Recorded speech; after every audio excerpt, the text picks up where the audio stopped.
नमस्ते। Business studies का exam sir पर है और टेंशन हो रही है कि तैयारी कैसे होगी। तो फिक्र बिल्कुल छोड़ दीजिए, क्योंकि आज हम मैनेजमेंट के नेचर और सिग्निफिकेंस को ऐसा समझेंगे कि सब कुछ दिमाग में बैठ जाएगा। तो चलिए शुरू करते हैं। अगर अब तक किताब खोलकर भी नहीं देखी है ना, तो भी कोई बात नहीं। बस इस एक विश्लेषण को ध्यान से समझ लीजिए। पासिंग मार्क्स की गारंटी है। ये वो सुपर फास्ट रिवीजन है जो आपको पहले और सबसे जरूरी चैप्टर में मास्टर बना देगा। किसी भी सवाल में अच्छे नंबर लाने का सीक्रेट क्या है? उसकी सही डेफिनेशन। तो चलिए मैनेजमेंट की उस गोल्डन डेफिनेशन से शुरू करते हैं जो हर जवाब की जान होती है। तो मैनेजमेंट है क्या?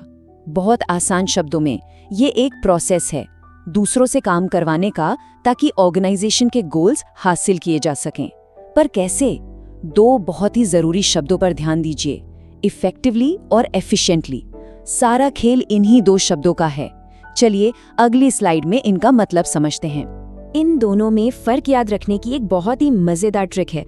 इफेक्टिवनेस, इसमें टी आता है ना, तो टी से याद रखिए टाइम, मतलब काम समय पर खत्म होना चाहिए, चाहे पैसा कितना भी लग जाए। और एफिशिएंसी, इसमें सी आता है, तो सी से याद रखिए कॉस्ट, मतलब काम कम से कम लागत में होना चाहिए। तो एक है टाइम का पक्का और दूसरा है पैसे बचाने का उस्ताद।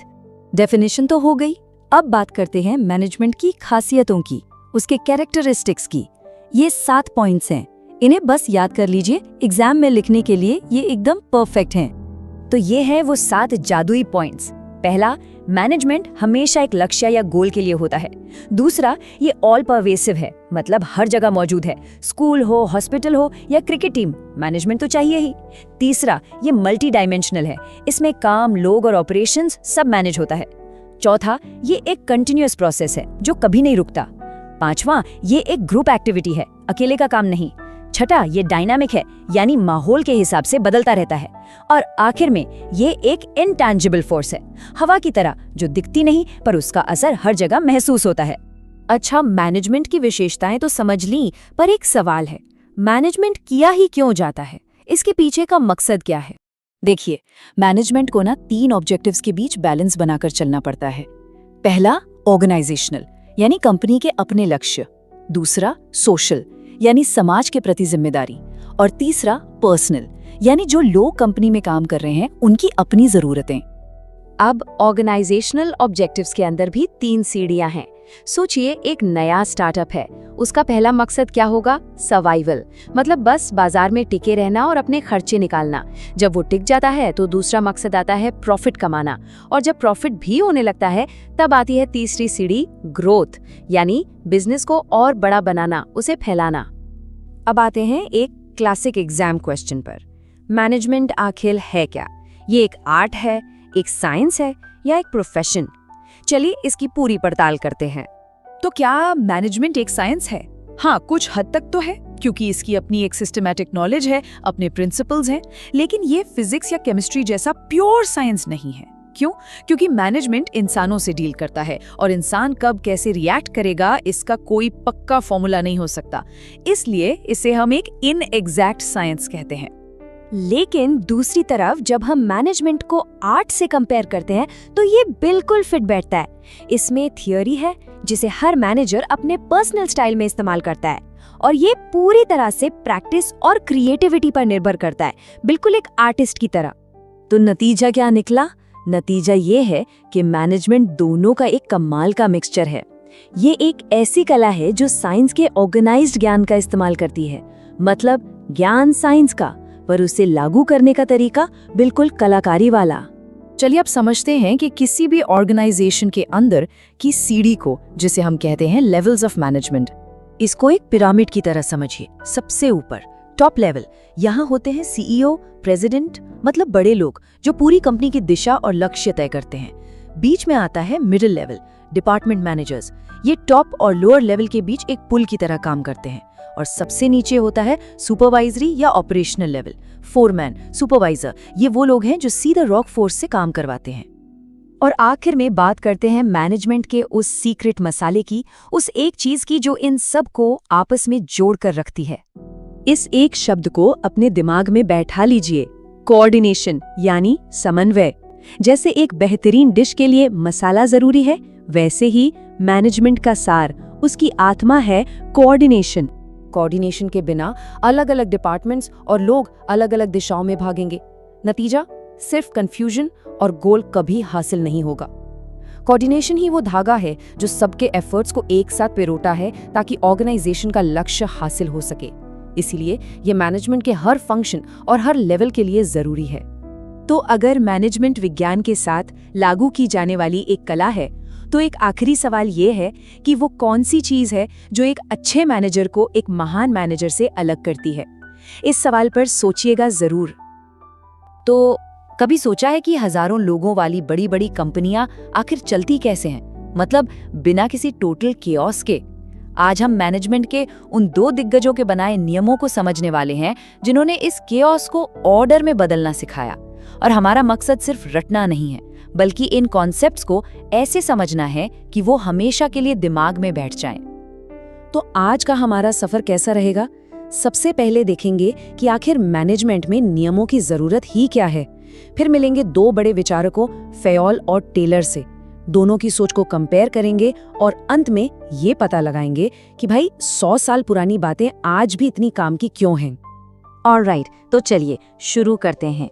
सबसे पहला और सबसे जरूरी सवाल, मैनेजमेंट को नियमों की आखिर जरूरत क्यों पड़ती है? इसका जवाब एक शब्द में है, सिद्धांत, प्रिंसिपल्स। ये ना एक तरह से सक्सेस का ब्लूप्रिंट होते हैं। वो गाइडलाइंस जो मैनेजर्स को बताते हैं कि मुश्किल सिचुएशन में क्या फैसला लेना है और कैसे बिहेव करना है। हाँ, एक बात साफ कर लें, ये कोई रेडीमेड सॉल्यूशन या पत्थर की लकीर नहीं है। इन्हें ऐसे समझिए कि ये सालों की प्रैक्टिस और एक्सपेरिमेंट से निकला हुआ ज्ञान है, एक फंडामेंटल नॉलेज बेस जो मैनेजर्स को प्रॉब्लम समझने और उसे सॉल्व करने में मदद करता है। अब इन प्रिंसिपल्स की कुछ खास बातें हैं। ये यूनिवर्सल हैं, मतलब हर तरह के ऑर्गेनाइजेशंस पर लागू होते हैं। फ्लेक्सिबल हैं, यानी सिचुएशन के हिसाब से इन्हें बदला जा सकता है।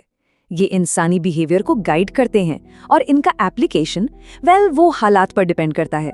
और सबसे खास बात, ये सब हवा में नहीं बने, बल्कि असल दुनिया के एक्सपीरियंस और एक्सपेरिमेंट से निकले हैं।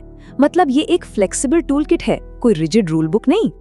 तो चलिए अब मिलते हैं हमारे पहले मैनेजमेंट आर्किटेक्ट हेनरी फेयोल से। इन्होंने ऑर्गेनाइजेशन को कह सकते हैं ऊपर से नीचे की तरफ दिखा, एक टॉप डाउन अप्रोच।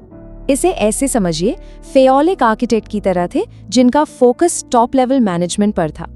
वो पूरे ऑर्गेनाइजेशन का स्ट्रक्चर डिजाइन कर रहे थे। वहीं दूसरी तरफ थे टेलर, एक इंजीनियर जिनका पूरा ध्यान था फैक्ट्री के शॉप फ्लोर पर, यानी वर्कर्स की प्रोडक्टिविटी कैसे बढ़ाई जाए। फेयोल के सबसे फाउंडेशनल प्रिंसिपल्स में से एक है डिवीजन ऑफ वर्क। कॉन्सेप्ट बहुत सीधा है, एक इंसान को सब कुछ करने के लिए कहने के बजाय पूरे काम को छोटे छोटे मैनेजेबल टास्क्स में बांट दो और हर काम के लिए एक ट्रेन्ड स्पेशलिस्ट होना चाहिए। और इसका नतीजा स्पेशलाइजेशन। जब एक इंसान एक ही काम बार बार करता है तो वो उसमें एक्सपर्ट बन जाता है। इससे काम में एफिशिएंसी और परफेक्शन दोनों आते हैं। सिंपल है, राइट? फेयोल का एक और बहुत ही जरूरी सिद्धांत यूनिटी ऑफ कमांड, मतलब हर एम्प्लॉई को सिर्फ एक ही बॉस से ऑर्डर मिलने चाहिए। 2 बॉस होंगे तो कंफ्यूजन होगा, काम बिगड़ेगा। इसे आर्मी की तरह सोचिए, एक सैनिक एक ही ऑफिसर को रिपोर्ट करता है, इससे क्लैरिटी बनी रहती है। फेयोल ने असल में 14 प्रिंसिपल्स दिए थे जिन्हें हम इन 4 मेन ग्रुप्स में देख सकते हैं। पहला ग्रुप स्ट्रक्चर और ऑर्डर पर फोकस करता है, जैसे डिवीजन ऑफ वर्क और स्केलर चेन। दूसरा है अथॉरिटी और डिसिप्लिन। तीसरा ग्रुप फेयरनेस और सैलरी जैसी चीजों पर है और चौथा टीम स्पिरिट और स्टेबिलिटी पर। ये सब मिलकर एक बैलेंस्ड और इफिशिएंट ऑर्गेनाइजेशन का ब्लूप्रिंट तैयार करते हैं। ओके, तो फेयोल के टॉप डाउन व्यू से अब हम जूम इन करते हैं और सीधे चलते हैं फैक्ट्री के फ्लोर पर। यहाँ हमारी मुलाकात होगी साइंटिफिक मैनेजमेंट के पिता F.W. टेलर से। टेलर का फंडा बिल्कुल क्लियर था। वो रूल ऑफ थंब या अंदाजे वाले काम में यकीन नहीं करते थे। उनका मानना था कि हर काम को करने का एक वन बेस्ट वे होता है और उसे साइंस यानी स्टडी और एनालिसिस के जरिए ही ढूंढा जा सकता है। मैनेजमेंट और वर्कर्स के बीच पूरी तरह हार्मनी हो, सब मिलकर कोऑपरेट करें और हर वर्कर को उसकी बेस्ट कैपेसिटी तक डेवलप किया जाए। और यहीं पर टेलर फेयोल से बिल्कुल अलग हो जाते हैं। याद है फेयोल का यूनिटी ऑफ कमांड, एक वर्कर एक बॉस। टेलर ने इसे पूरी तरह से खारिज कर दिया। उनकी टेक्निक थी फंक्शनल फोरमैनशिप, जहां प्लानिंग और एग्जीक्यूशन को अलग कर दिया गया और एक वर्कर को 8 अलग अलग स्पेशलिस्ट सुपरवाइज करते थे। ये है वो 8 बॉस वाला सिस्टम। देखिए, 4 स्पेशलिस्ट प्लानिंग डिपार्टमेंट में होते थे, root clerk, instruction card clerk, time and cost clerk और डिसिप्लिनेरियन। और बाकी 4 प्रोडक्शन के इंचार्ज थे, speed boss, gang boss, repair boss और इंस्पेक्टर। हर कोई अपने काम का एक्सपर्ट। अपने प्रिंसिपल्स को जमीन पर उतारने के लिए टेलर ने कुछ खास टेक्निक्स का इस्तेमाल किया, जैसे कि स्टैंडर्डाइजेशन, यानी हर चीज के लिए एक स्टैंडर्ड सेट करना, सिंप्लीफिकेशन, यानी फालतू की वैरायटी खत्म करना, वर्क स्टडी, जिसमें टाइम, मोशन, फटीग जैसी चीजों को एनालाइज किया जाता था, और डिफरेंशियल पीस वेट सिस्टम, मतलब जो स्टैंडर्ड से ज्यादा काम करेगा उसे ज्यादा पैसे मिलेंगे।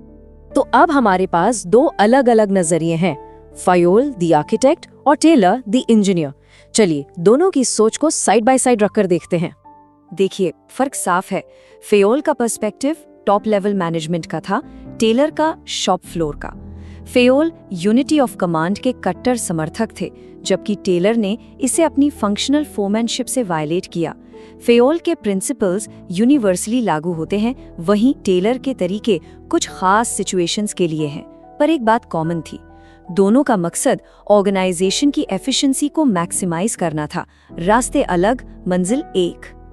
अब सवाल ये उठता है कि ये सब बातें तो 100 साल से भी ज्यादा पुरानी है।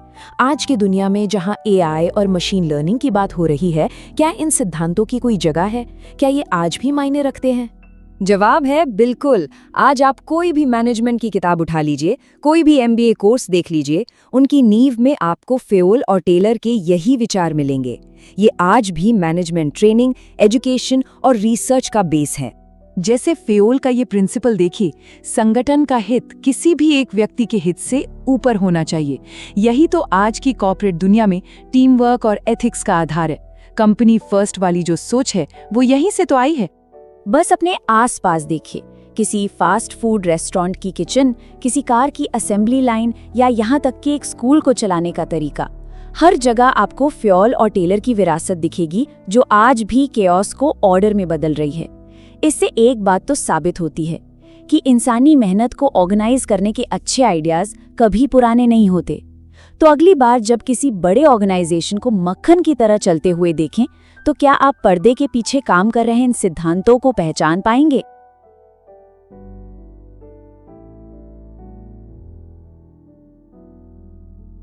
नमस्कार, बिजनेस स्टडीज की इस खास पेशकश में आप सभी का स्वागत है। आज हम बात करने वाले हैं प्लानिंग यानी योजना की। और देखिए, हमारा मकसद सिर्फ कॉन्सेप्ट समझना नहीं है, बल्कि ये भी जानना है कि एग्जाम में इसे लिखना कैसे है ताकि पूरे नंबर मिले। तो चलिए सीधे मुद्दे पर आते हैं और शुरू करते हैं। तो आज हम क्या क्या कवर करने वाले हैं?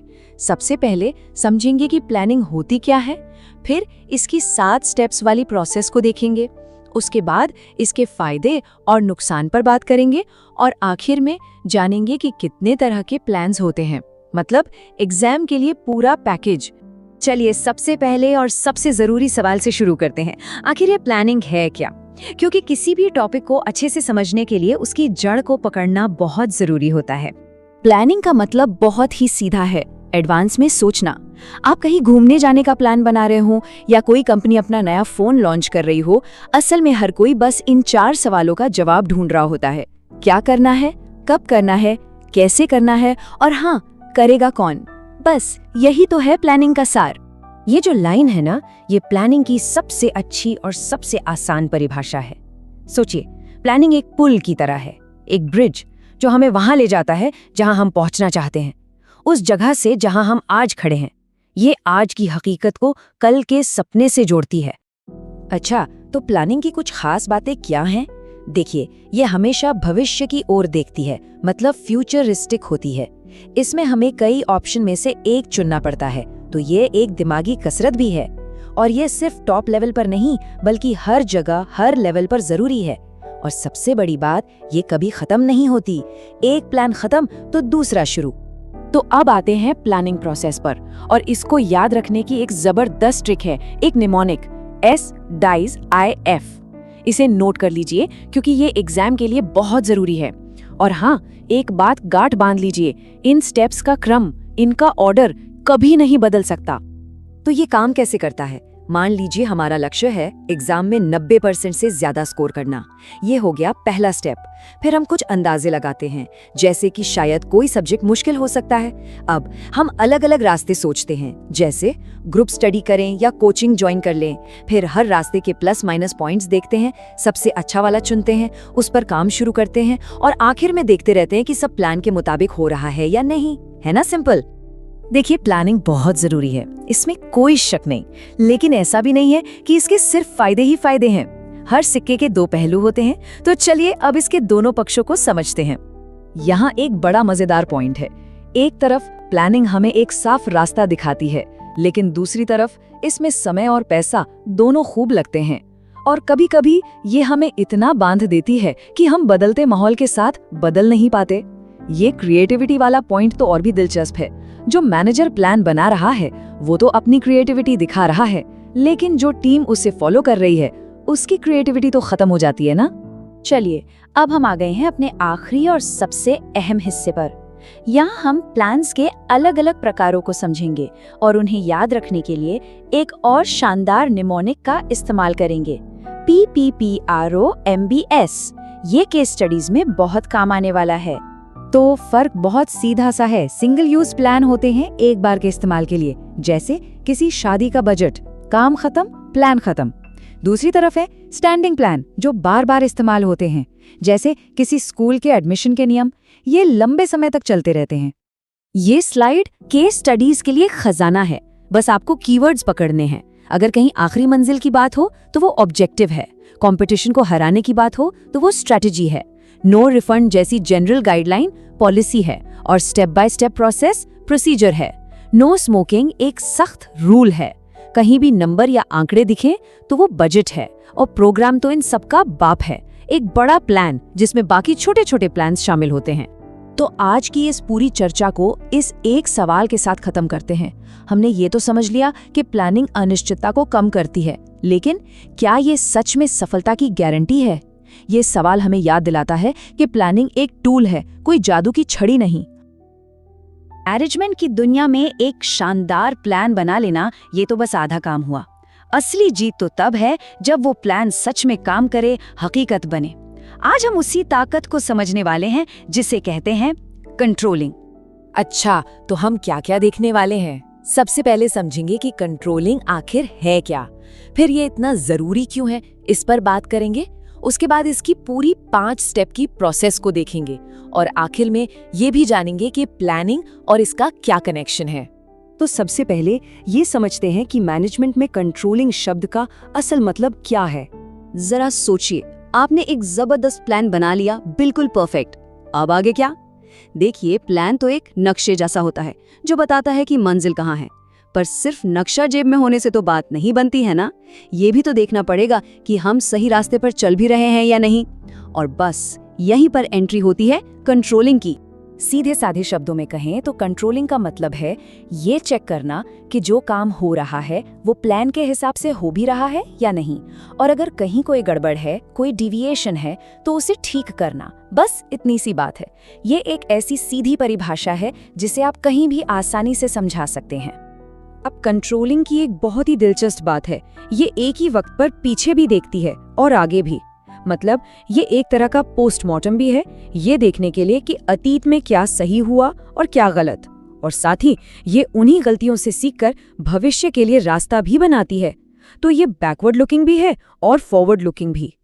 ठीक है, तो अब ये तो समझ आ गया कि कंट्रोलिंग है क्या, पर सवाल ये उठता है कि इसकी जरूरत क्या है। मतलब ये किसी भी कंपनी या ऑर्गेनाइजेशन के लिए इतनी जरूरी क्यों है? इसे ऐसे समझिए जैसे हम सब अपनी पर्सनल डायरी में कोई गोल सेट करते हैं। मान लीजिए हमने एक लक्ष्य बना लिया। अब अगर हम रोज ये चेक ही ना करें कि हम उस लक्ष्य की तरफ बढ़ भी रहे हैं या नहीं, तो वो लक्ष्य सिर्फ एक ख्वाहिश बनकर रह जाएगा, है ना। बस कंट्रोलिंग यही काम करती है। तो देखिए कंट्रोलिंग के कितने सारे फायदे हैं। ये लक्ष्यों को पूरा करने में मदद करती है, रिसोर्सेज का सही इस्तेमाल पक्का करती है, एक डिसिप्लिन और ऑर्डर बनाती है, और तो और ये टीम में मोटिवेशन भी बढ़ाती है, क्योंकि जब सबको पता होता है कि हमारे काम को देखा जा रहा है, स्टैंडर्ड्स के हिसाब से परखा जा रहा है, तो हर कोई अपना बेस्ट देने की कोशिश करता है। चलिए अब इस टॉपिक के सबसे जरूरी हिस्से पर आते हैं, इसकी प्रोसेस, मतलब कंट्रोलिंग कैसे की जाती है। ये हाउ टू गाइड है और इसे समझना बहुत जरूरी है, खासकर अगर आप इसे असल में लागू करना चाहते हैं। और इसे याद रखने का एक बहुत ही आसान तरीका है, एक शॉर्टकट SMCAT। बस ये 5 अक्षर याद रखिए। तो SMCAT का मतलब क्या है? S से सेटिंग परफॉर्मेंस स्टैंडर्ड्स, यानी पहले आप तय करते हैं कि काम का स्टैंडर्ड क्या होगा। M से मेजरिंग एक्चुअल परफॉर्मेंस, यानी फिर आप असल में हुए काम को मापते हैं। C से कंपेयरिंग, यानी आप असल काम की तुलना अपने सेट किए हुए स्टैंडर्ड से करते हैं। A से एनालाइजिंग डिविएशंस, यानी अगर कोई कमी है तो उसका विश्लेषण करते हैं। और आखिर में T से टेकिंग करेक्टिव एक्शन, यानी उस कमी को दूर करने के लिए एक्शन लेते हैं। बिल्कुल लॉजिकल फ्लो है ना? अब इस पूरी प्रोसेस में जो चौथा स्टेप है ना, एनालाइजिंग डेविएशंस, वो शायद सबसे क्रिटिकल है। मतलब ये पता लगाना कि गड़बड़ हुई तो क्यों हुई। और इसके लिए मैनेजर्स 2 बहुत ही स्मार्ट टेक्निक्स का इस्तेमाल करते हैं। पहली है क्रिटिकल पॉइंट कंट्रोल। इसमें मैनेजर सिर्फ की रिजल्ट एरियाज, यानी उन सबसे जरूरी चीजों पर ध्यान देता है जिनके बिना काम ही नहीं चल सकता। और दूसरी है मैनेजमेंट बाय एक्सेप्शन। इसमें मैनेजर हर छोटी मोटी कमी पर ध्यान नहीं देता, बल्कि सिर्फ उन्हीं कमियों पर फोकस करता है जो एक तय लिमिट से ज्यादा बड़ी हों। सीधी सी बात है, या तो सबसे जरूरी चीजों पर ध्यान दो या फिर सबसे बड़ी गलतियों पर। और ये कहावत मैनेजमेंट बाय एक्सेप्शन के आइडिया को बिल्कुल सटीक तरीके से बताती है कि एक मैनेजर जो हर चीज को कंट्रोल करने की कोशिश करेगा, वो असल में कुछ भी कंट्रोल नहीं कर पाएगा। मतलब अपना ध्यान और एनर्जी वहीं लगाओ जहां उसकी सबसे ज्यादा जरूरत है। और आखिर में चलिए ये देखते हैं कि कंट्रोलिंग और प्लानिंग का रिश्ता क्या है। ये दोनों मैनेजमेंट के 2 सबसे जरूरी फंक्शन हैं और आपस में बहुत गहरे जुड़े हुए हैं।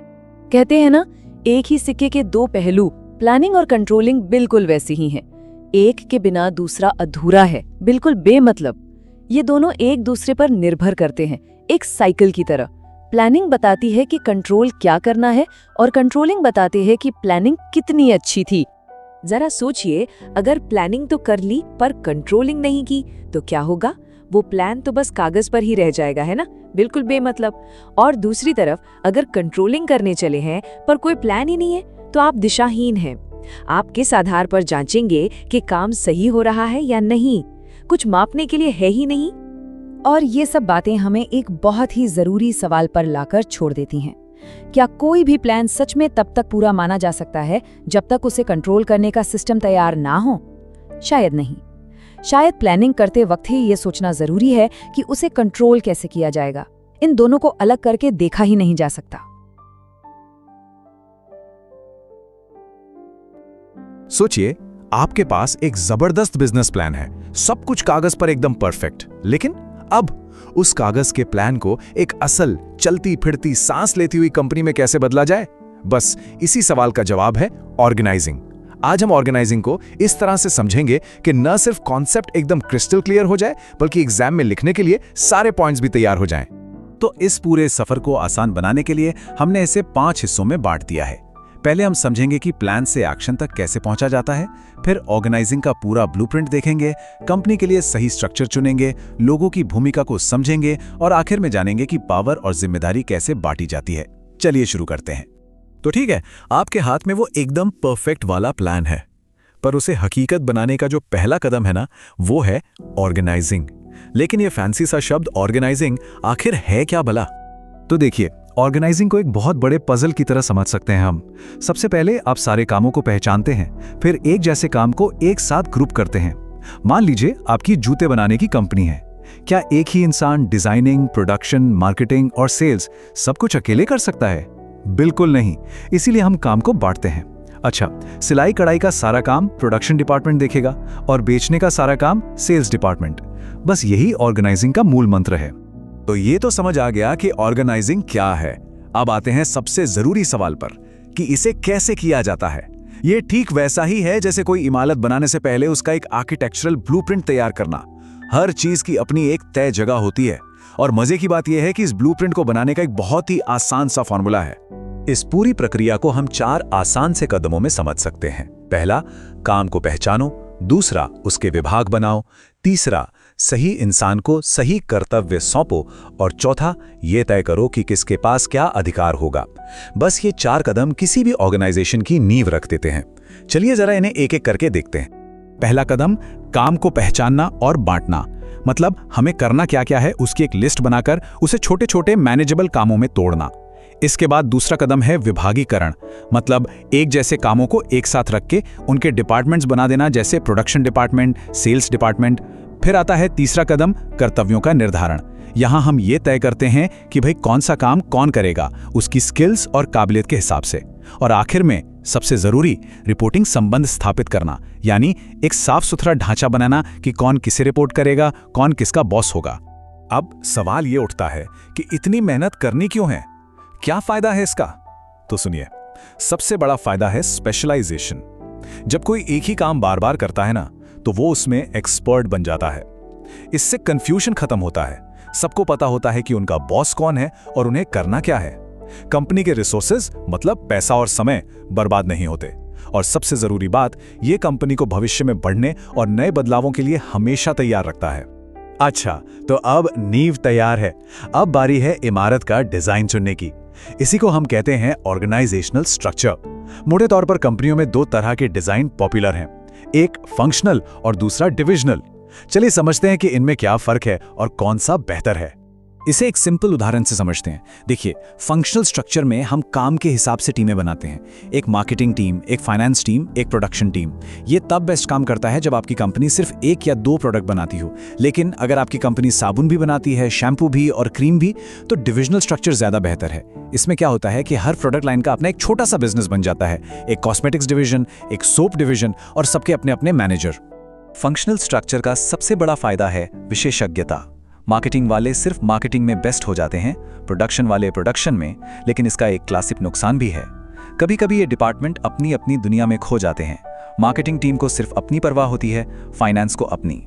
वो कंपनी के बड़े लक्ष्य को भूलकर आपस में ही लड़ने लगते हैं। और डिविजनल स्ट्रक्चर का सबसे बड़ा प्लस पॉइंट है जवाबदेही। हर डिवीजन का हेड अपने मुनाफे के लिए खुद जिम्मेदार होता है, जिससे फैसले तेजी से होते हैं। लेकिन इसकी एक कीमत चुकानी पड़ती है। ये काफी महंगा होता है, क्योंकि हर डिवीजन की अपनी मार्केटिंग टीम होती है, अपनी फाइनेंस टीम। मतलब एक ही काम कई बार हो रहा है। और यहां भी वही खतरा है कि डिवीजन के हेड कंपनी से ज्यादा अपने डिवीजन के फायदे के बारे में सोचने लग सकते हैं। लेकिन एक बात याद रखिए, कोई भी कंपनी सिर्फ कागज पर बने स्ट्रक्चर से नहीं चलती, वो चलती है लोगों से। और जहां भी लोग साथ काम करते हैं ना, वहां हमेशा 2 तरह के संगठन काम करते हैं। एक फॉर्मल यानी आधिकारिक, जो मैनेजमेंट बनाता है, और दूसरा इनफॉर्मल यानी अनौपचारिक, जो लोग आपस में खुद ब खुद बना लेते हैं। जैसा कि हम देख सकते हैं, फॉर्मल संगठन तो वो है जो मैनेजमेंट सोच समझकर डिजाइन करता है, जिसमें नियम होते हैं, एक तय लक्ष्य होता है। यहां कम्युनिकेशन भी सीधा सीधा ऊपर से नीचे होता है। लेकिन इनफॉर्मल संगठन अपने आप बन जाता है, लंच टेबल पर, चाय के ब्रेक में, दोस्ती यारी से। और यहां कम्युनिकेशन किसी भी दिशा में जा सकता है, जिसे हम मजे में ऑफिस की गॉसिप या ग्रेप वाइन भी कहते हैं। एक स्मार्ट मैनेजर ये जानता है कि कामयाब होने के लिए इन दोनों का संतुलन बहुत जरूरी है। फॉर्मल स्ट्रक्चर कंपनी को अनुशासन देता है, लेकिन ये बहुत सख्त और धीमा हो सकता है। वहीं इनफॉर्मल नेटवर्क लोगों को आपस में जोड़े रखता है, उनकी सामाजिक जरूरतें पूरी करता है, और यकीन मानिए, कभी-कभी काम फॉर्मल तरीकों से कहीं ज्यादा तेजी से करवा देता है। हाँ, इसका एक खतरा अफवाहों का फैलना जरूर है, जिस पर मैनेजर को नजर रखनी पड़ती है। चलिए अब आते हैं इस चैप्टर के आखिरी और शायद सबसे जरूरी सवाल पर। एक कंपनी में पावर और जिम्मेदारी आखिर बांटी कैसे जाती है?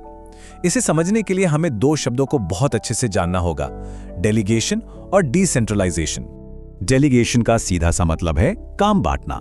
जब एक मैनेजर के पास बहुत ज्यादा काम हो जाता है, तो वो अपना कुछ काम और उसे करने का अधिकार अपनी टीम के किसी सदस्य को सौंप देता है। ये एक तरह से विन विन सिचुएशन है। मैनेजर को जरूरी कामों के लिए फुर्सत मिलती है और टीम मेंबर को कुछ नया सीखने और आगे बढ़ने का मौका मिलता है। डेलीगेशन के 3 हिस्से होते हैं। पहला, अथॉरिटी यानी फैसला लेने का अधिकार जो ऊपर से नीचे जाता है। दूसरा, रिस्पॉन्सिबिलिटी यानी काम करने की जिम्मेदारी जो नीचे से ऊपर जाती है। और तीसरा, अकाउंटेबिलिटी यानी जवाबदेही जो कहीं नहीं जाती। ये बात बिल्कुल गांठ बांध लीजिए, आप अपना काम और अधिकार तो किसी को दे सकते हैं, लेकिन उस काम के अंतिम नतीजे के लिए जवाबदेह हमेशा और हमेशा आप ही रहेंगे। अकाउंटेबिलिटी कभी डेलीगेट नहीं की जा सकती। ये एक लाइन इन दोनों के बीच का फर्क बहुत खूबसूरती से बताती है। सोचिए, डेलीगेशन एक मैनेजर द्वारा अपनी टीम के एक सदस्य को पावर देने जैसा है, लेकिन डिसेंट्रलाइजेशन एक ऐसी नीति है जहां टॉप मैनेजमेंट अपनी शक्ति कंपनी के हर लेवल पे बांट देता है ताकि हर कोई छोटे छोटे फैसले खुद ले सके। एक व्यक्ति को मजबूत बनाता है और दूसरा पूरी कंपनी को। तो इन दोनों में असल फर्क क्या है? देखिए, डेलीगेशन तो हर मैनेजर को करना ही पड़ता है, ये उसकी जरूरत है, उसका रोज का काम है ताकि उसका बोझ कम हो। लेकिन डिसेंट्रलाइजेशन टॉप मैनेजमेंट का एक बड़ा सोचा समझा फैसला होता है। ये एक फिलॉसफी है कि हम अपनी कंपनी में हर किसी पर भरोसा करते हैं और उन्हें फैसले लेने का अधिकार देते हैं। और अब जाते जाते एक सवाल आप सबके लिए छोड़कर जा रहा हूं। किसी भी कंपनी के लिए क्या बेहतर है? एक कठोर नियमों वाला ढांचा जो भले स्थिरता लाता है पर शायद क्रिएटिविटी को खत्म कर देता है, या फिर एक खुला लचीला माहौल जो नए आइडियाज को तो जन्म देता है पर शायद उससे थोड़ी अराजकता भी फैल सकती है? इसका कोई एक सही जवाब नहीं है और शायद यही मैनेजमेंट की सबसे बड़ी चुनौती है। इस पर सोचिएगा जरूर। 1 मिनट के लिए सोचते हैं। अगर किसी कंपनी की प्लानिंग को हम उसका दिमाग कहें और उसके स्ट्रक्चर को कह लीजिए उसका ढांचा, तो फिर स्टाफिंग क्या है? स्टाफिंग असल में उस कंपनी की जान है, उसकी धड़कन है जो पूरे सिस्टम में जान फूंकती है। आज हम इसी पावरफुल कॉन्सेप्ट को समझने वाले हैं। देखिए, मेन मकसद क्या है? बस कॉन्सेप्ट को अच्छे से समझना है और पेपर में बढ़िया तरीके से लिखना है। तो चलिए शुरू करते हैं। तो आज हम क्या क्या कवर करने वाले हैं? सबसे पहले स्टाफिंग का मतलब समझेंगे, फिर देखेंगे कि ये इतनी जरूरी क्यों है। उसके बाद इसकी पूरी प्रक्रिया को स्टेप बाय स्टेप देखेंगे और आखिर में हम भर्ती, चयन और ट्रेनिंग की दुनिया में भी उतरेंगे। एकदम क्लियर रोड मैप है। तो सबसे पहला और सबसे बेसिक सवाल, आखिर ये स्टाफिंग है क्या? इस कॉन्सेप्ट को पकड़ना बहुत जरूरी है, खासकर एग्जाम के लिए, क्योंकि सच कहूं तो सारी कहानी यहीं से शुरू होती है। बिल्कुल, अगर स्टाफिंग को एक लाइन में समझना हो तो बस इतना ही है। सही काम के लिए सही इंसान को ढूंढ कर लाना और ये पक्का करना कि वो टीम के साथ बना रहे। सोचिए, आप दुनिया की सबसे बेहतरीन टेक्नोलॉजी ले आएं, पर अगर उसे चलाने के लिए सही इंसान ही नहीं है तो वो क्या है? बस एक महंगा सा डिब्बा। स्टाफिंग ही उस डिब्बे में जान डालती है। अच्छा, अब अगर किताबी भाषा में बात करें तो स्टाफिंग मैनेजमेंट का वो फंक्शन है जो खाली पोजीशंस को भरता है और उन्हें भरा रखता है। और हाँ, एक मजेदार बात बताती हूँ, स्टाफिंग जो है ना, वो असल में ह्यूमन रिसोर्स मैनेजमेंट यानी HRM का ही एक हिस्सा है। HRM एक बहुत बड़ा छाता है और स्टाफिंग उसी के नीचे आने वाला एक बहुत जरूरी काम है। ठीक है, तो मतलब तो हमें समझ आ गया, पर अगला सवाल ये है कि इस पर इतना फोकस क्यों किया जाता है? आखिर स्टाफिंग इतनी जरूरी क्यों है? चलिए अब ये पता लगाते हैं कि सही लोग किसी कंपनी की किस्मत को कैसे बदल सकते हैं। देखिए, बात सीधी सी है। जब सही काम पर सही इंसान होगा तो काम तो अपने आप बेहतरीन होगा, है ना? इससे कंपनी के पैसे और समय दोनों का सही इस्तेमाल होता है और कंपनी सिर्फ मार्केट में टिकी नहीं रहती बल्कि तेजी से आगे बढ़ती है। और सबसे बड़ी बात, जब किसी को अपनी पसंद का काम मिलता है तो वो खुश रहता है, जिससे जॉब सेटिस्फैक्शन बढ़ता है। मतलब सबके लिए एक विन विन सिचुएशन है। तो अब आते हैं इसके सबसे अहम हिस्से पर, स्टाफिंग की पूरी प्रक्रिया। ये एक step by step master plan जैसा है और चिंता मत कीजिए, इसे याद रखने के लिए मेरे पास एक बहुत ही आसान मेमोरी ट्रिक भी है। वो ट्रिक है ERSPTPC। चलिए इसे फटाफट तोड़कर समझते हैं। E से एस्टिमेटिंग मैन पावर यानी कितने लोगों की जरूरत पड़ेगी। R से रिक्रूटमेंट यानी लोगों को अप्लाई करने के लिए बुलाना। S से सिलेक्शन यानी आए हुए लोगों में से बेस्ट को चुनना। P से प्लेसमेंट एंड ओरिएंटेशन मतलब उन्हें काम पर लगाना। T से ट्रेनिंग एंड डेवलपमेंट और आखिर में PPC यानी परफॉर्मेंस अप्रेजल, प्रमोशन और कॉम्पेंसेशन, मतलब काम को परखना और फिर इनाम देना, बस। तो इस प्रक्रिया का जो पहला कदम है वो है ये अंदाजा लगाना कि हमें कितने लोग चाहिए। इसके लिए 2 चीजें देखते हैं। एक, वर्कलोड एनालिसिस, मतलब काम करने के लिए कितने लोग चाहिए, और दूसरा वर्कफोर्स एनालिसिस, मतलब हमारे पास अभी कितने लोग हैं। मान लीजिए हमें 26 लोगों की जरूरत है और हमारे पास 20 हैं, तो हिसाब सीधा है, हमें 6 नए लोगों को लाना होगा। तो अब हमें पता चल गया है कि हमें 6 लोग चाहिए। तो अगला कदम क्या होगा? भर्ती यानी रिक्रूटमेंट, मतलब उन 6 काबिल लोगों को ढूंढना और उन्हें इस तरह आकर्षित करना कि वो हमारी कंपनी में नौकरी के लिए अप्लाई करें। अब ये भर्ती 2 तरीकों से होती है, इंटरनल और एक्सटर्नल। इंटरनल का मतलब है कंपनी के अंदर से ही किसी को चुन लेना, जैसे किसी का प्रमोशन कर दिया। ये तरीका सस्ता है और बाकी कर्मचारियों का हौसला भी बढ़ाता है, पर इसमें चॉइस बहुत कम होती है। और एक्सटर्नल का मतलब है बाहर से नए लोगों को लाना। इससे आपको फ्रेश टैलेंट और ढेर सारे ऑप्शन मिलते हैं, लेकिन हाँ, इसमें वक्त और पैसा दोनों ही ज्यादा लगता है। अब बाहर से भर्ती करने के कई पॉपुलर तरीके हैं, जैसे फैक्ट्री के गेट पर डायरेक्ट रिक्रूटमेंट का नोटिस लगा देना, पुराने कैजुअल कॉलर्स की लिस्ट चेक करना, अखबार में ऐड देना, या सीधा कॉलेज कैंपस से ही कैंपस रिक्रूटमेंट कर लेना। और आजकल तो लिंक्डइन जैसे वेब पोर्टल्स का इस्तेमाल तो होता ही है। चलिए अब इस सफर के आखिरी और सबसे जरूरी पड़ाव पर चलते हैं। अब हमारे पास बहुत सारी एप्लीकेशंस आ चुकी हैं। अब असली काम शुरू होता है, इनमें से हीरे को चुनना और फिर उस हीरे को और चमकाना। एक दिलचस्प बात बताऊं, सिलेक्शन को एक नेगेटिव प्रोसेस माना जाता है। आप सोच रहे होंगे ऐसा क्यों? क्योंकि यहाँ मकसद लोगों को चुनना नहीं, बल्कि जो फिट नहीं बैठते उन्हें हटाना है। अगर भर्ती एक चौड़ा दरवाजा है जो सबको अंदर बुलाता है, तो सिलेक्शन एक फनल की तरह है जो भीड़ को छांटकर सिर्फ एक सही इंसान को ही आगे जाने देता है। अब सवाल ये है कि छटाई होती कैसे है?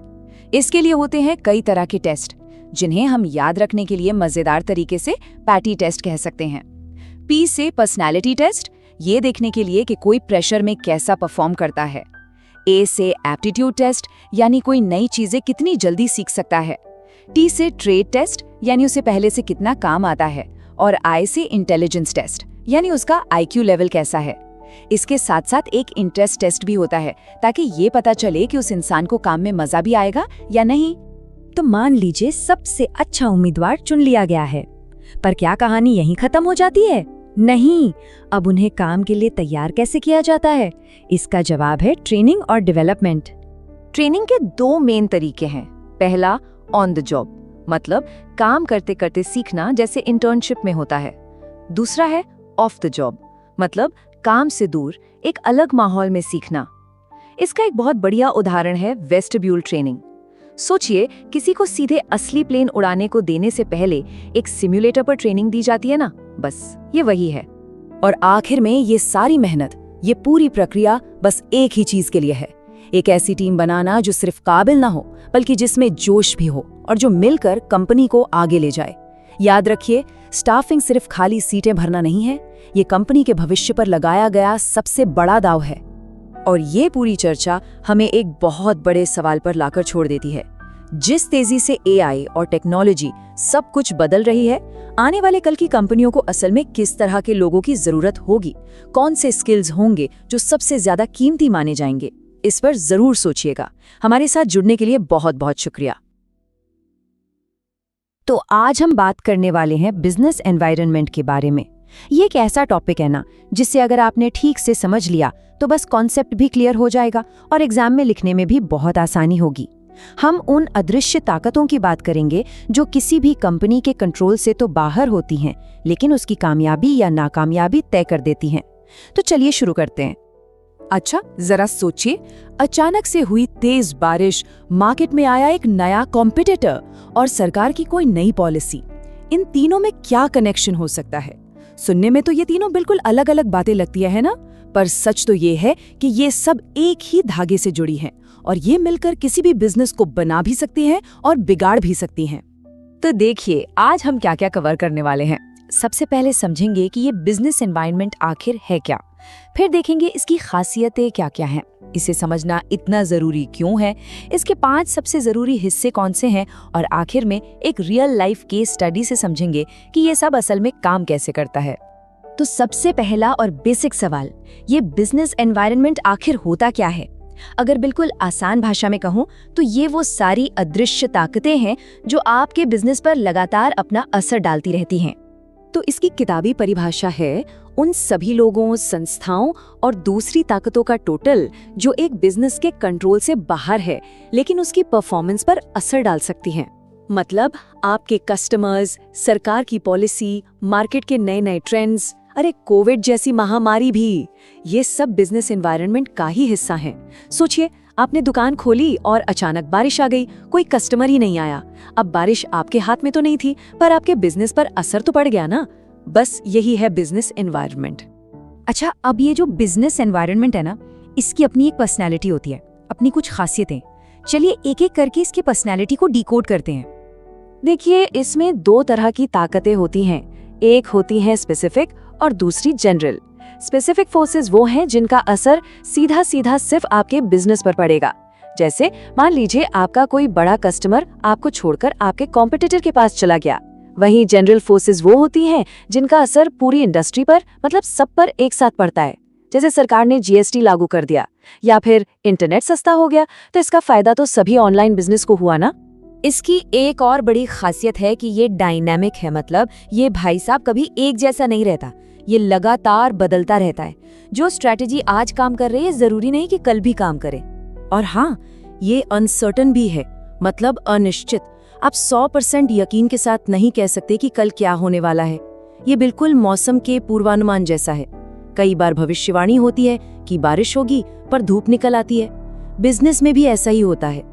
और ये बहुत कॉम्प्लेक्स यानी कि जटिल भी है। आप इसके अलग अलग हिस्सों को तो शायद समझ जाएं, जैसे कस्टमर क्या चाहता है या सरकार क्या कर रही है, लेकिन पूरी सूरत को एक साथ समझना कि कौन सी चीज किससे कैसे जुड़ी है, ये बहुत मुश्किल काम है। इसकी सारी ताकतें आपस में जुड़ी हुई भी होती है। एक जगह कुछ बदलता है तो उसका असर दूसरी जगहों पर भी पड़ता है। जैसे कोविड आया तो टूरिज्म इंडस्ट्री ठप हो गई, लेकिन उसी वजह से हेल्थ और ऑनलाइन एजुकेशन इंडस्ट्री रॉकेट बन गई। ये सभी बाहरी ताकतों का जोड़ है और ये रिलेटिव भी होता है। मतलब एक ही चीज का असर अलग अलग देशों या जगहों पर अलग अलग हो सकता है। जैसे भारत में साड़ी की डिमांड है, अमेरिका में नहीं। तो अब आप सोच रहे होंगे कि हम ये सब क्यों समझ रहे हैं?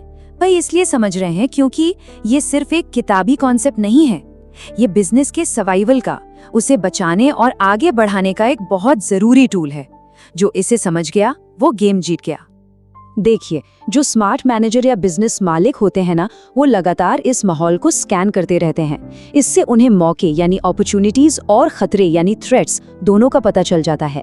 जैसे ज़ोमैटो और स्विगी ने देखा कि लोगों को घर बैठे खाना चाहिए, ये एक अपॉर्चुनिटी थी और उन्होंने उसे पकड़ लिया। इसी समझ के आधार पर वो बेहतर प्लान बनाते हैं और अपनी परफॉर्मेंस को सुधारते हैं। इसे ऐसे भी कह सकते हैं कि एक अच्छा मैनेजर अपने कान हमेशा खुले रखता है, माहौल पर पूरी नजर रखता है। ऐसा करके वो आने वाले खतरों को एक अर्ली वार्निंग सिग्नल की तरह देख लेता है। मतलब खतरा आने से पहले ही उसे खतरे की घंटी सुनाई दे जाती है। तो अब इस कॉम्प्लेक्स से जनरल एनवायरनमेंट को समझने के लिए एक बहुत ही आसान सा टूल है जिसे हम कहते हैं SLPT। और हाँ, ये एग्जाम के लिए एक बहुत जरूरी सवाल है, तो इसे अच्छे से याद रखिएगा। इन 5 आयामों को समझ लिया तो बिजनेस एनवायरनमेंट का टॉपिक एकदम पक्का हो जाएगा। तो स्लेप्ट का मतलब क्या है? S से सोशल यानी सामाजिक, L से लीगल यानी कानूनी, E से इकोनॉमिक यानी आर्थिक, P से पॉलिटिकल यानी राजनीतिक और T से टेक्नोलॉजिकल यानी तकनीकी। ये वो 5 बड़े मैदान हैं जहां से हर बिजनेस को प्रभावित करने वाली ताकतें आती हैं। तो सोशल एनवायरनमेंट में समाज के रीति रिवाज, वैल्यूज, नए ट्रेंड्स और लोगों की लाइफस्टाइल जैसी चीजें आती हैं। वहीं टेक्नोलॉजिकल एनवायरनमेंट में नए नए आविष्कार और इनोवेशन आते हैं, जैसे दुकानों का ऑफलाइन से ऑनलाइन हो जाना या फिर हर हाथ में स्मार्टफोन का आ जाना। पॉलिटिकल एनवायरनमेंट में आता है कि देश में सरकार कितनी स्थिर है और उसकी नीतियां क्या हैं, जैसे made in India campaign. Economic environment में महंगाई, ब्याज दरें और शेयर बाजार जैसी चीजें शामिल हैं। और लीगल एनवायरनमेंट मतलब देश के कानून और कोर्ट के फैसले, जैसे किसी प्रोडक्ट पर बैन लगा देना। चलिए, अब थ्योरी बहुत हो गई, अब एक असली दुनिया के उदाहरण से समझते हैं कि ये सारी ताकतें एक साथ मिलकर कैसे बिजनेस पर असर डालती हैं। 8 नवंबर 2016 ये एक ऐसी तारीख थी जब भारत में रात 8 बजे एक ऐसा फैसला लिया गया जिसने बिजनेस के पूरे माहौल को हमेशा के लिए बदल कर रख दिया। ये फैसला था डीमोनेटाइजेशन यानी नोटबंदी।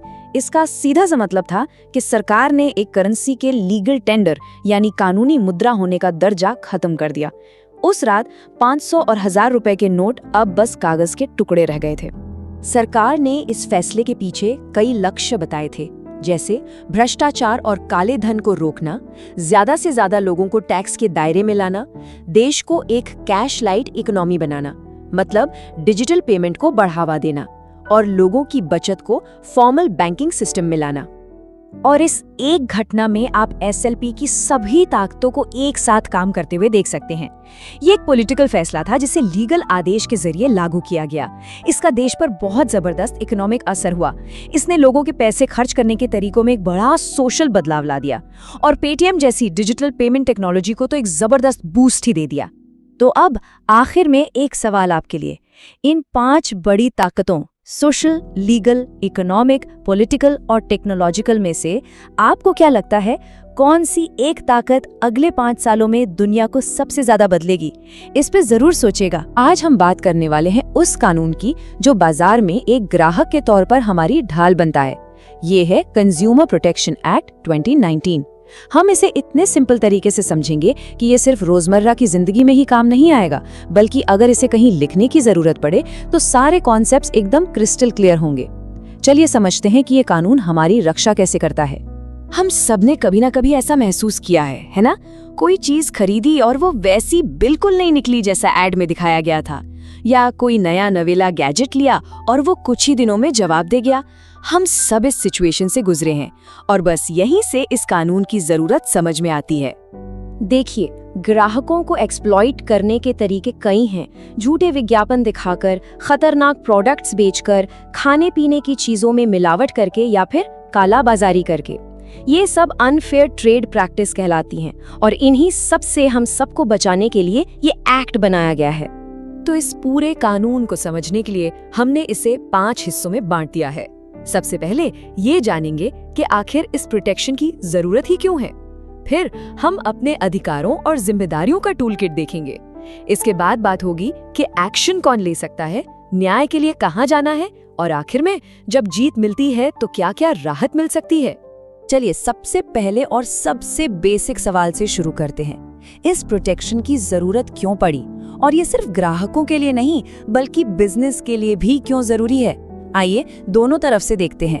ये कानून असल में दोनों के लिए विन विन सिचुएशन बनाता है। ग्राहकों के लिए तो ये एक सुरक्षा कवच है ही, क्योंकि ज्यादातर लोग अपने राइट्स को लेकर उतने जागरूक नहीं होते, तो ये उन्हें शोषण से बचाता है। दूसरी तरफ जो बिजनेस ईमानदारी से काम करते हैं उनके लिए भी ये अच्छा है। उनकी मार्केट में रेप्यूटेशन बनती है, वो लंबे समय तक टिकते हैं, सरकारी पचड़ों से बचते हैं और अपनी सोशल रिस्पॉन्सिबिलिटी भी निभाते हैं।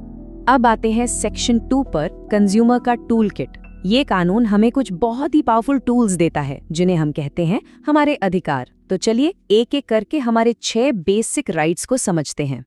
पहला और सबसे जरूरी है राइट टू सेफ्टी, यानी सुरक्षा का अधिकार।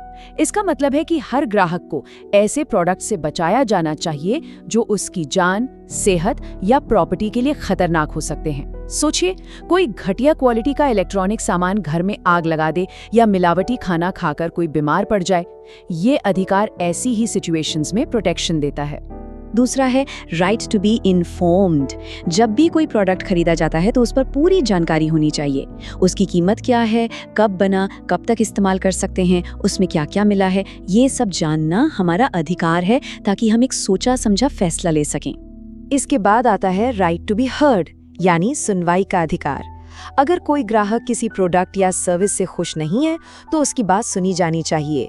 इसीलिए तो कंपनियां कस्टमर केयर सेंटर बनाती हैं ताकि शिकायत उन तक पहुंच सके और उसे सुना जा सके। अच्छा, यहाँ एक बहुत जरूरी बात है, सुनवाई का अधिकार और निवारण का अधिकार ये दोनों अलग अलग हैं। सुनवाई का मतलब हुआ कि आपकी बात सुन ली गई, पर निवारण यानी राइट टू सीक रिड्रेसल का मतलब है कि आपकी समस्या का हल निकाला गया, जैसे डिफेक्टिव प्रोडक्ट के बदले नया प्रोडक्ट देना या पैसे वापस करना। इसे कहते हैं निवारण। अगला है राइट टू चॉइस यानी चुनने का अधिकार। इसका सीधा सा मतलब है कि कोई भी दुकानदार किसी को कोई खास ब्रांड खरीदने के लिए मजबूर नहीं कर सकता। मार्केट में जितने भी ऑप्शन हैं, उनमें से अपनी पसंद की चीज चुनने की पूरी आजादी होनी चाहिए। और आखिर में छठा अधिकार है राइट टू कंज्यूमर एजुकेशन। ये अधिकार हमें एक जागरूक ग्राहक बनने के लिए जरूरी जानकारी और नॉलेज हासिल करने का मौका देता है। सच कहूँ तो ये जो चर्चा हम अभी कर रहे हैं, ये भी इसी अधिकार का एक हिस्सा है। लेकिन एक मिनट, सिर्फ अधिकारों की बात नहीं है। अधिकारों के साथ कुछ जिम्मेदारियां भी आती हैं। एक अच्छे ग्राहक होने के नाते हमें भी अवेयर रहना चाहिए। हमेशा ISI या हॉलमार्क जैसे स्टैंडर्ड मार्क्स वाला सामान ही खरीदना चाहिए। और सबसे जरूरी, हमेशा बिल लेना चाहिए। याद रखिए, बिना बिल के शिकायत करना बहुत मुश्किल हो जाता है। ये बिल ही तो हमारी लड़ाई का सबसे बड़ा सबूत है। तो अब हम अपने अधिकार और जिम्मेदारियां समझ गए हैं। चलिए तीसरे सेक्शन पर चलते हैं कि अगर कुछ गलत होता है तो एक्शन कैसे लेना है। शुरुआत करते हैं इस सवाल से कि शिकायत आखिर फाइल कर कौन सकता है। कानून ने इसका दायरा काफी बड़ा रखा है। कोई भी कंज्यूमर खुद शिकायत कर सकता है, कोई रजिस्टर्ड कंज्यूमर एसोसिएशन भी केस फाइल कर सकता है। यहाँ तक कि अगर बहुत सारे लोगों के साथ एक ही तरह का धोखा हुआ है तो सरकार या कोई एक व्यक्ति भी उन सब की तरफ से शिकायत दर्ज करा सकता है। ठीक है, ये तो पता चल गया कि शिकायत कौन कर सकता है, पर सवाल ये है कि जाना कहाँ है। यहीं पर आता है हमारा चौथा सेक्शन, न्याय का अखाड़ा, यानी कंज्यूमर कोर्ट्स का 3 टियर सिस्टम, जहां इन अधिकारों की लड़ाई लड़ी जाती है। ये सिस्टम बड़ा ही लॉजिकल है। इसको 3 लेवल्स में बांटा गया है। अगर क्लेम की वैल्यू 1 करोड़ रुपए तक है तो मामला डिस्ट्रिक्ट कमीशन में जाएगा। अगर मामला 1 करोड़ से 10 करोड़ के बीच का है तो जाना होगा स्टेट कमीशन में, और 10 करोड़ से ऊपर के सभी मामले सीधे नेशनल कमीशन में सुने जाते हैं। हर कमीशन में एक प्रेसिडेंट और कुछ मेंबर्स होते हैं, जिनकी क्वालिफिकेशन और अपॉइंटमेंट भी कानून के हिसाब से होती है। और मान लीजिए कोई डिस्ट्रिक्ट कमीशन के फैसले से खुश नहीं है तो आगे अपील का रास्ता खुला है। डिस्ट्रिक्ट कमीशन के फैसले के खिलाफ 45 दिनों के अंदर स्टेट कमीशन में अपील की जा सकती है। स्टेट कमीशन के फैसले से संतुष्ट नहीं है तो 30 दिनों के अंदर नेशनल कमीशन में, और वहां से भी न्याय नहीं मिला तो 30 दिनों के भीतर सुप्रीम कोर्ट का दरवाजा खटखटाया जा सकता है। बस इन टाइम लिमिट्स का ध्यान रखना बेहद जरूरी है। चलिए, अब हम पहुंच गए हैं अपने आखिरी सेक्शन पर, विजय। मतलब अगर शिकायत सही साबित हो जाती है तो एक ग्राहक को क्या-क्या राहत मिल सकती है और इस पूरी लड़ाई में मदद कहां से मिल सकती है।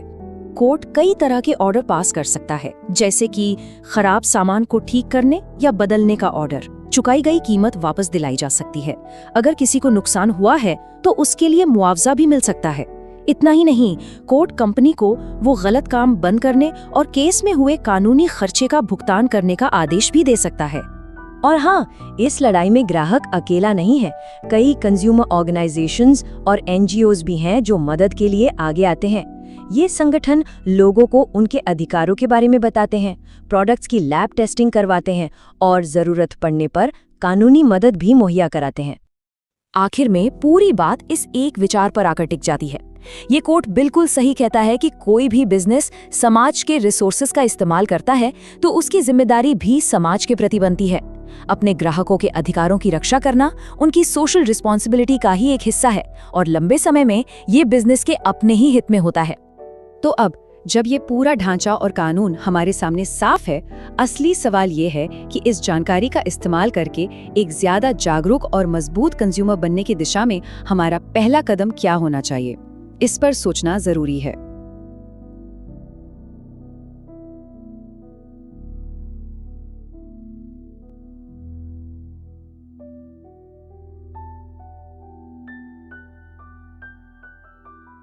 नमस्कार, चलिए आज एक ऐसे टॉपिक को समझते हैं जो एग्जाम के लिए भी बहुत जरूरी है और हर बिजनेस की नींव भी, फाइनेंशियल मैनेजमेंट। अगर इसे आसान भाषा में कहें तो ये किसी कंपनी के पैसे को संभालने की कला और विज्ञान है। अगर आपको ये कॉन्सेप्ट बिल्कुल आसान तरीके से समझना है और पेपर में अच्छे से लिखना है तो बस ध्यान से सुनते जाइए। चलिए शुरू करते हैं। तो सबसे बड़ा सवाल, आखिर ये बिजनेस अपने पैसे से इतने स्मार्ट फैसले लेते कैसे हैं जिससे वो लगातार तरक्की कर पाते हैं? ये एक बहुत जरूरी सवाल है ना, और इसका जवाब ही हमें इस पूरे कॉन्सेप्ट की जड़ तक ले जाएगा कि फाइनेंशियल मैनेजमेंट असल में किसी भी कंपनी के लिए इतना जरूरी क्यों है। ठीक है, तो इसको बिल्कुल सिंपल रखते हैं। फाइनेंशियल मैनेजमेंट का मतलब है कंपनी में पैसों के आने जाने यानी फ्लो को मैनेज करना। इसमें आप जानते हैं 3 मेन फैसले लिए जाते हैं। पहला, पैसा आएगा कहाँ से, जिसे हम प्रोक्योरमेंट कहते हैं। दूसरा, उस पैसे का इस्तेमाल कहाँ करना है, यानी इन्वेस्टमेंट। और तीसरा, जो प्रॉफिट हुआ उसे बांटना कैसे है, यानी डिस्ट्रीब्यूशन। बस यही 3 चीजें पूरे फाइनेंशियल मैनेजमेंट का आधार हैं। अच्छा, अब इन सब कामों का, इन सारे फैसलों का एक ही आखिरी मकसद होता है, सिर्फ एक, और वो क्या है? वो है वेल्थ मैक्सिमाइजेशन। सीधे शब्दों में कहें तो कंपनी के मालिकों की दौलत को ज्यादा से ज्यादा बढ़ाना। तो इसका क्या मतलब हुआ?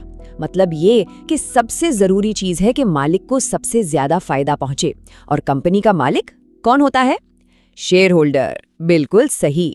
तो फाइनेंशियल मैनेजमेंट का असली मकसद आखिरकार कंपनी के इक्विटी शेयरों का मार्केट प्राइस बढ़ाना है, क्योंकि जिस कंपनी के शेयर का दाम बढ़ता है असल में वही सफल मानी जाती है।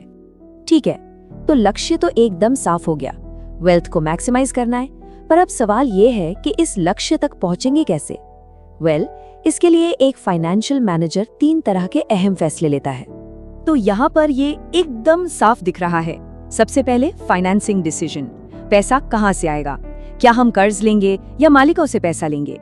फिर जो पैसा आ गया तो दूसरा फैसला, इन्वेस्टमेंट डिसीजन, इस पैसे को लगाना कहाँ है। और आखिर में जब उस इन्वेस्टमेंट से प्रॉफिट होता है तो आता है डिविडेंड डिसीजन, कि उस प्रॉफिट का क्या करें, शेयर होल्डर्स को दे दें या बिजनेस में वापस लगा दें। आज हम पहले 2 फैसलों पर थोड़ा गहराई से बात करेंगे, क्योंकि यही किसी भी बिजनेस की बुनियाद होते हैं। तो चलिए सबसे पहले फैसले को पकड़ते हैं, फाइनेंसिंग डिसीजन। इसका सीधा सा मतलब है कि कंपनी ये तय करती है कि पैसा मालिक से लेना है या उधार लेना है।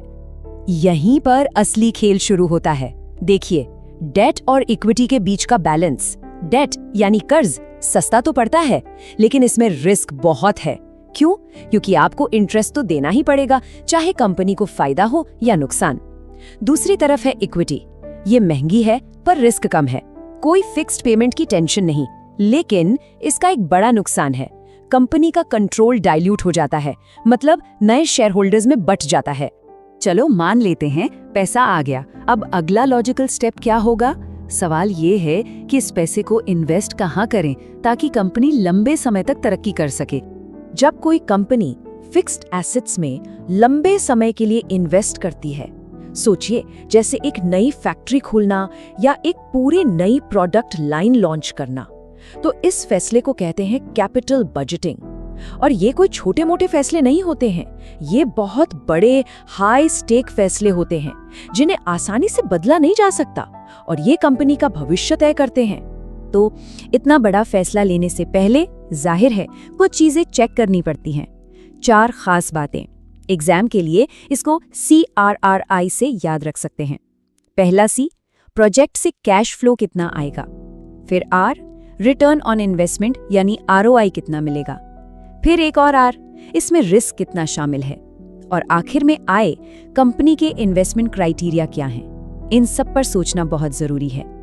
अच्छा, अब इन सब हिस्सों को जोड़ते हैं। ये सारे फैसले हवा में तो नहीं लिए जाते हैं, है ना?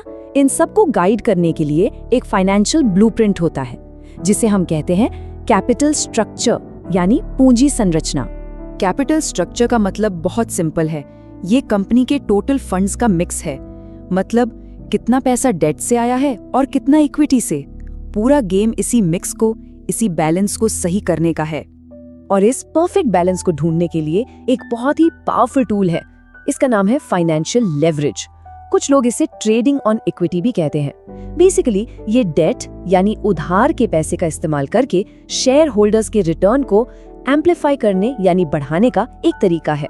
लेकिन यहाँ एक गोल्डन रूल है जो हमेशा याद रखना है।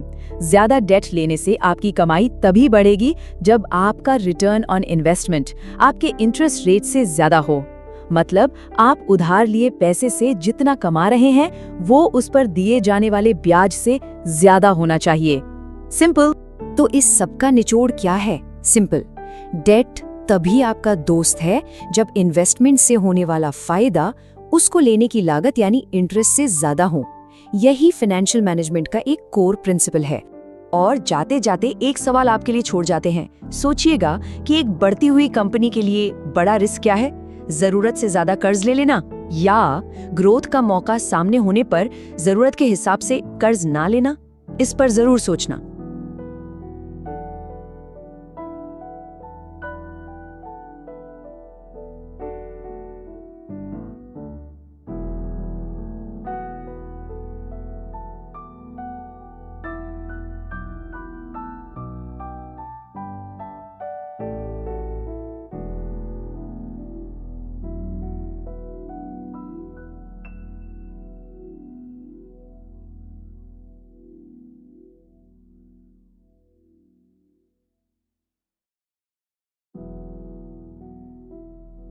All right, let's talk about something that's basically the engine room of our entire economy, financial markets. Now, I know that sounds complicated, but stick with me. At its heart, it's a really powerful system that connects people who have money with people who have big ideas. It's what turns savings in a bank account into the next big startup. I mean, have you ever really thought about it? How does a tiny company with a great idea suddenly get the millions it needs to scale up? Or how do massive projects like new highways or airports even get off the ground? The answer to all of that, it's hidden inside this fascinating world of financial markets. So if we strip away all the jargon, what is a financial market? Well, the best way to think about it is as a giant bridge. Its whole purpose is to do one simple thing: move money from people who have extra of it to people who need it to build things. It's all about channeling funds to where they can be most productive.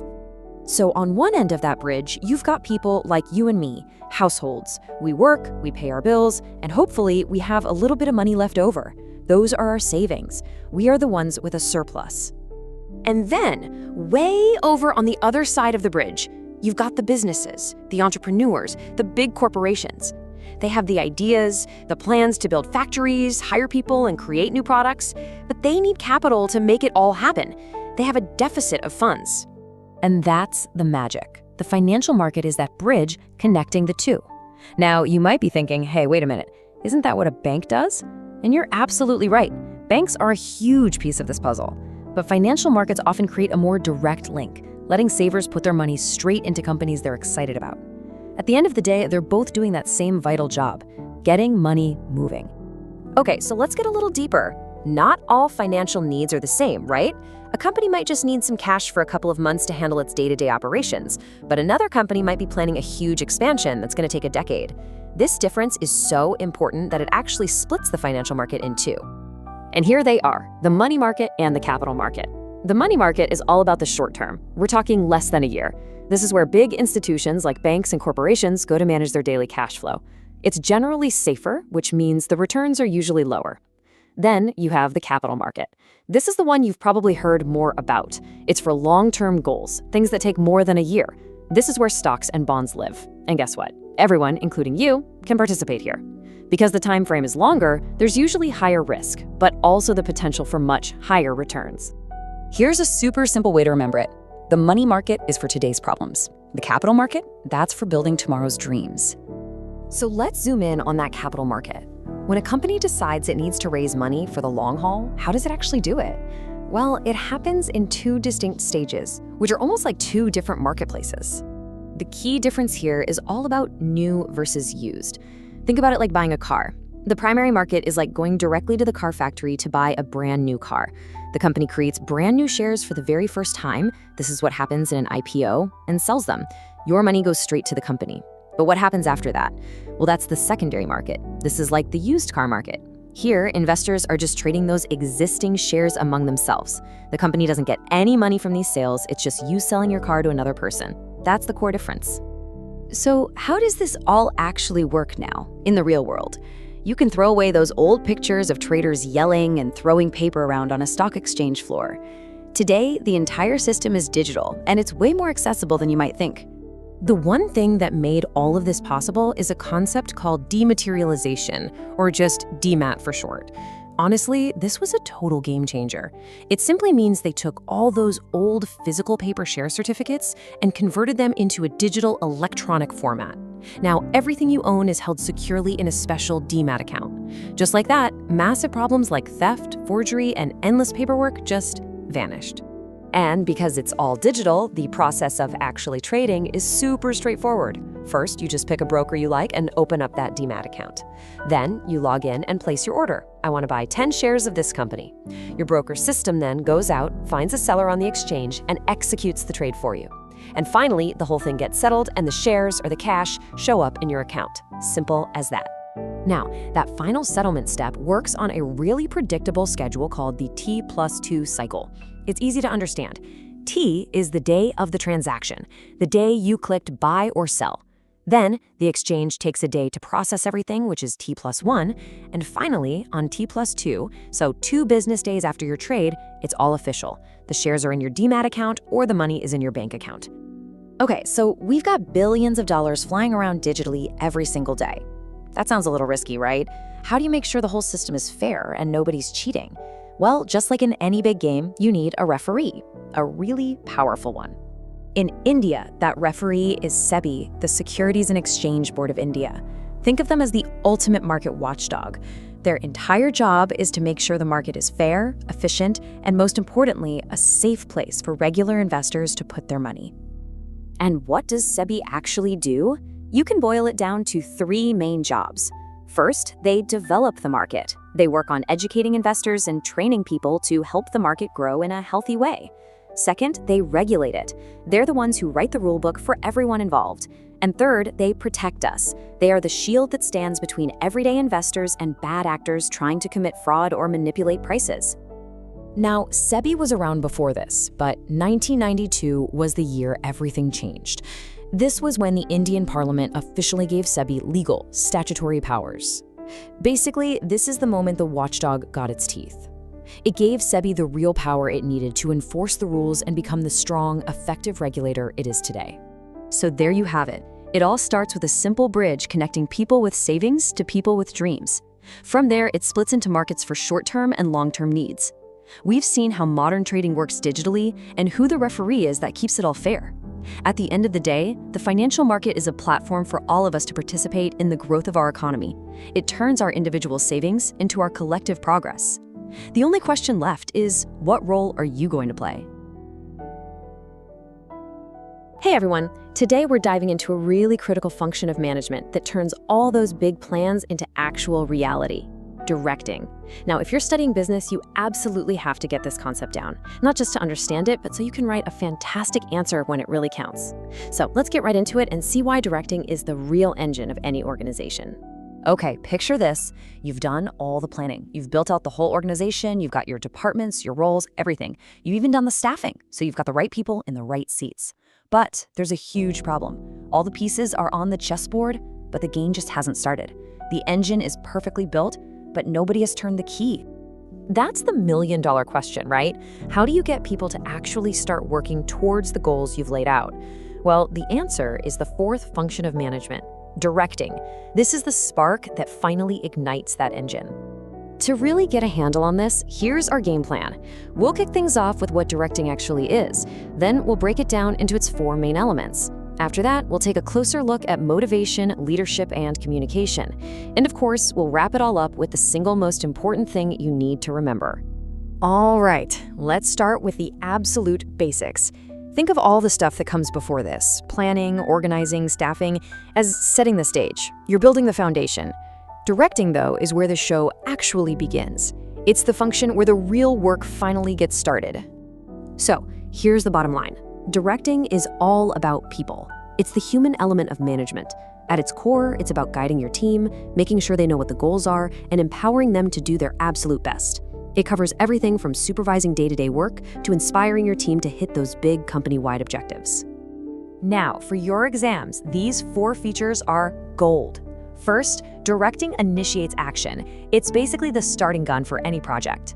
Second, it's pervasive, which just means it happens everywhere, at every level, from the CEO right down to the team leaders. Third, that direction usually flows from the top down, which keeps everyone aligned. And finally, and this is super important, it's a continuous process. It's not a one-and-done email. It's an ongoing cycle of guidance, feedback, and support. Okay, so we know what directing is, but what is it made of? Let's break it down into its core parts. You can think of directing as being built on 4 essential pillars. If you understand these, you understand the whole concept. And here they are, the big 4. Supervision, which is basically overseeing your team's work. Then there's motivation, which is about creating the will to work. Next is leadership, which is all about influencing behavior. And finally, communication, which is how we pass information and understanding back and forth. Now, supervision is the bedrock, but we're going to dive deeper into the other 3, because that's where the real complex psychological stuff happens. Let's kick things off with what is probably one of the trickiest topics in all of management: motivation. It's that internal feeling, that fire, that pushes you to go after your goals. But it is not simple at all. What gets one person fired up might do absolutely nothing for someone else. I mean, really think about it for a second. Is it just about the money? Is it getting a pat on the back? Is it the fear of getting in trouble? It's a really complex psychological puzzle, and to get our heads around it, we often turn to a classic theory. And that theory comes from the psychologist Abraham Maslow. His famous hierarchy gives us a fantastic way to think about this. The idea is pretty simple. We are all motivated to satisfy our needs in a specific order, starting from the bottom of this pyramid. First, we need our basic physiological needs met, a salary to pay for food and rent. Once that's covered, we look for safety and job security. Then comes the need to belong, to have good relationships with our team. After that, we start chasing esteem. We want respect and recognition. And finally, at the very top is self-actualization, becoming the best version of ourselves we can be. The key insight here? Once a need is satisfied, it doesn't motivate us anymore. We're always driven by that next level up. So how do companies actually use this idea? Well, they offer incentives, and these usually fall into 2 big buckets. You've got your financial incentives, which are tied directly to money. Things like a good salary, a bonus, or maybe even stock options. These are awesome for hitting those lower-level needs on Maslow's hierarchy. But what about employees who are already well paid? For them, you need non-financial incentives. This is where you offer things like a better job title, public recognition, or more challenging, meaningful work. These are aimed squarely at those higher-level needs for esteem and self-actualization. All right, let's move on to our next element, and you'll see how this builds on motivation: leadership. See, a good manager also has to be a good leader. Leadership is that ability to influence other people to willingly work towards the company's goals. But here's the thing, there is no single right way to lead. We can basically break leadership down into 3 main styles. First up is the autocratic style, or the I style. Here, the leader makes all the calls and just expects everyone to follow orders. It can be effective when you need to make decisions really, really fast. Next, you have the democratic, or we style. This leader actually consults with their team and involves them in the decision-making. This is fantastic for boosting morale and usually leads to better decisions. And finally, there's laissez-faire, which is French for let them do. This is the you style. The leader pretty much hands over the power to the team. Now, this only works if you have a team that is super skilled, highly motivated, and can manage themselves. Okay, on to our final element, and it's the one that really ties everything else together: communication. It's simply the exchange of ideas, facts, and even feelings between people to create a shared understanding. Without good communication, none of the other parts of directing can happen. It is truly the lifeline of any organization. And, communication is actually a process. It all starts with a sender who has an idea. They encode that idea into a message. They put it into words or pictures. That message is then sent through some kind of media, like an email or a phone call. The receiver gets it and has to decode it to understand the meaning. But here's the most important part. The process isn't really complete without feedback. That's when the receiver lets the sender know they got the message and understood it. Any little disruption along this chain, we just call that noise. But we all know that communication breaks down all the time. The barriers you see here are the 4 major reasons why a message gets lost. Semantic barriers are problems with the words themselves, using confusing jargon or ambiguous terms. Psychological barriers are all in our heads, like when a listener is distracted or just doesn't trust the speaker. Organizational barriers are built into the company's structure, like a culture where people are afraid to ask questions. And finally, personal barriers have to do with the individuals themselves, like a fear of challenging your boss. So, we've looked at motivation, we've looked at leadership, and we've looked at communication. What's the big picture here? Why is getting a handle on directing so absolutely fundamental to being a good manager? Here it is, the single most important takeaway. Directing is what breathes life into an organization. All that other stuff, planning, organizing, staffing, it's just prep work. It's the quality of the directing, the motivation, the leadership, the communication that separates a company that just gets by from one that truly excels. It's where all that potential is finally turned into performance. So, I'll leave you with this final thought. Think about the best, most effective leader you've ever worked with or known. What do they do? How did they motivate you? How did they lead and communicate? I'm willing to bet they were a master of directing, even if they never used that specific word. And understanding these principles is a very first step to becoming a great leader yourself.